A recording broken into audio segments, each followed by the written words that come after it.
The officer thought it was just another routine stop, another day, another so-called suspect. But this time, he had no idea who he was dealing with. When Officer Daniels pulled over a black woman in an upscale neighborhood, he immediately assumed the worst. Ignoring her calm demeanor and professional attire, he demanded her ID, his tone laced with suspicion. But the moment he saw the badge she handed him, his face went pale. FBI, Special Agent Carter. His heart pounded as he realized his mistake, but the damage was already done. She wasn't just any agent, she was someone with the power to turn his whole world upside down. Now, he was the one under scrutiny. His career, his reputation, his very future, everything hung in the balance. And as Agent Carter locked eyes with him, there was no mistaking it. Karma had arrived, and it had her name written all over it. Silence filled the air as Officer Daniels stood frozen, his grip tightening on the ID in his hand. His mind raced, trying to process what had just happened. He had treated her like a suspect, like someone who didn't belong. But now, standing before him was not just an FBI agent. She was someone with authority, someone who could change the course of his life with a single report. Agent Carter didn't flinch. She had seen this kind of treatment before, too many times to count. But this time, she wasn't just going to let it slide. She watched as Daniels swallowed hard, his confidence wavering. "You still want to call for backup?" she asked, her voice calm but firm. Daniels looked around, realizing that the few bystanders who had stopped to watch were now whispering among themselves. His face burned with embarrassment, but the real consequences were still to come. Daniels forced himself to breathe, but his hands were still shaking. This wasn't how things were supposed to go. He was the one in control, or at least he had been.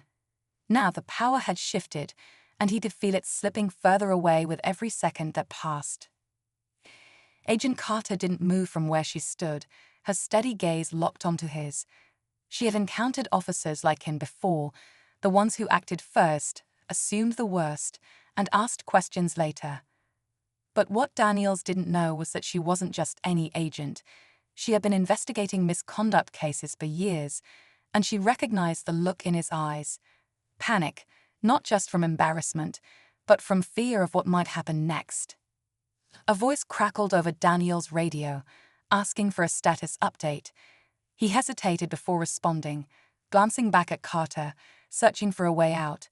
But deep down, he already knew there was no undoing this moment. Daniels pressed the button on his radio but didn't speak. His throat was dry, his mind scrambling for the right words.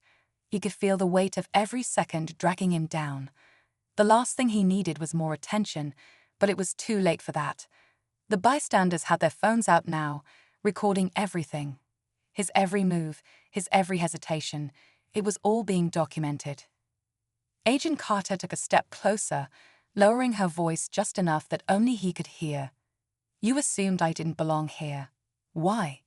Her words weren't angry, but they carried a sharp edge that cut right through him. Daniels clenched his jaw, his pride warring with the sinking feeling in his gut. He wanted to defend himself, to say it wasn't what she thought, but was that even true? The realization hit him like a punch to the chest, and just when he thought things couldn't get worse, another squad car pulled up behind them. The flashing red and blue lights painted the street in streaks of color as another officer stepped out of the squad car. Daniel's stomach dropped when he recognized Sergeant Mills, his superior. Mills' sharp eyes scanned the scene, taking in the tense atmosphere, the recording phones, and the way Daniels stood stiffly in front of Agent Carter. "What's going on here?" Mills asked, his voice calm but firm. Daniels hesitated, his mind racing for an explanation that wouldn't make things worse. Before he could speak, Carter held up her badge again, this time making sure Mills got a good look. "Your officer pulled me over without cause," she said evenly. Then, when I identified myself, he refused to let it go. Mills' expression barely changed, but Daniels knew him well enough to see the tension in his jaw. Then came the twist he hadn't expected. Carter reached into her pocket and pulled out a folded document.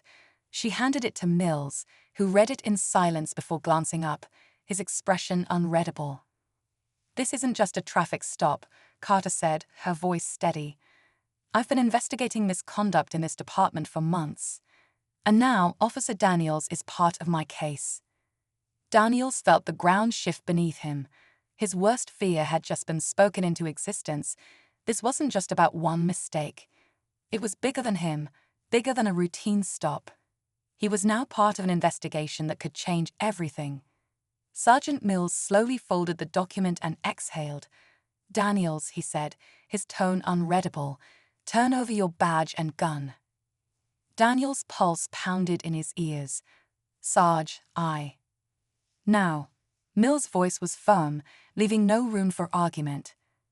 With shaking hands, Daniels unhooked his badge and placed it in Mills' outstretched palm, followed by his service weapon. Around them, the bystanders murmured, their cameras still recording every second. Agent Carter held his gaze, and for the first time, Daniels saw something unexpected: pity. "You had a choice," she said quietly. "You made the wrong one." As Daniels stood there, stripped of his authority, Mills turned to Carter. "I assume this investigation isn't over." Carter gave a small nod. "Not even close." Daniels swallowed hard, realizing too late that this wasn't just karma. This was justice catching up with him. Daniels stood there, the weight of everything crashing down on him. The authority he once carried so confidently was gone in an instant. The badge, the gun, symbols of power that now felt meaningless. He wanted to speak, to defend himself, but no words came. There was nothing left to say. Agent Carter watched him for a moment before turning toward Mills. "I'll be in touch," she said, slipping her badge back into her pocket. With that, she walked away, her presence still lingering in the air. The crowd slowly began to disperse, but the damage was done. Videos of the incident would spread, and Daniels knew his name would soon be everywhere. His career, his reputation, everything was crumbling. As he stood there in silence, one thought haunted him. This wasn't just about him, it was about something bigger. And for the first time, he had to face the truth: he had been part of the problem all along.